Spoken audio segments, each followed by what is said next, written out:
Yeah, one would be take care of your own faith. Uh,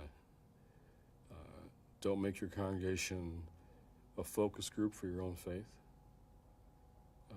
Don't let the congregation sort of set the limits on what you are or do or can be. Uh, um, uh, if we don't take care of our own faith, and a lot of pastors don't, they're always pouring themselves out. But, and I speak out of, I'm not speaking out of any place of righteousness. This is the constant. If you're in any kind of ministry, this is the threat. You pour yourself out. There's incoming fire all the time. People want pieces of you. If you're a pastor or a theologian or whatever you're doing in church, if you're involved in that kind of public ministry, the danger is you pour yourself out.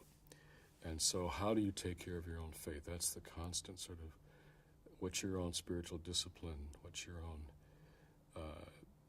your own prayer? For me, a lot of it for me now is centered with my kids. They have become a real anchoring, centering, spiritual discipline. I mean, they're not always holy kids, but what they do for me in my life is that praying with them at night is, I don't just do that for their sake. It's, those prayers are important to me as well. So take care of your faith. I think you got to have some kind of community, some kind of place where there's transparency. Now, if people can find that in their own congregation, okay. But can you be transparent, really, in your own congregation? Maybe with some people you can over a period of time, but maybe perhaps with each other. Sometimes there's, to be honest, a lot of competitive dynamics among pastors. Can you be transparent with each other? Hopefully you can be.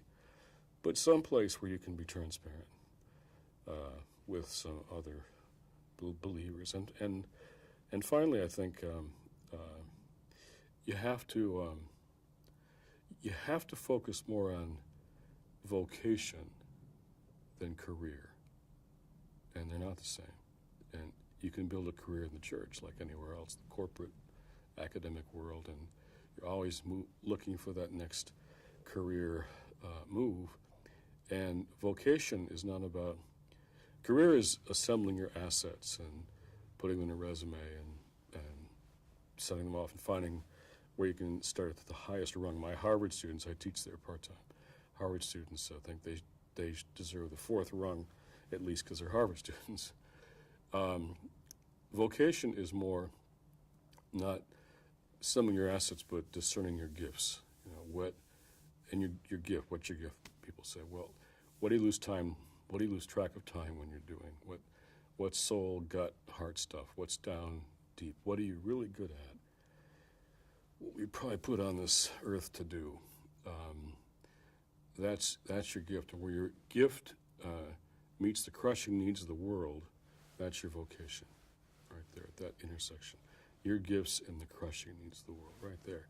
So the more we can find where are the sweet spots, if you will, of our vocation, because we all do a lot of stuff that is necessary to do that isn't particularly at the heart of our vocation.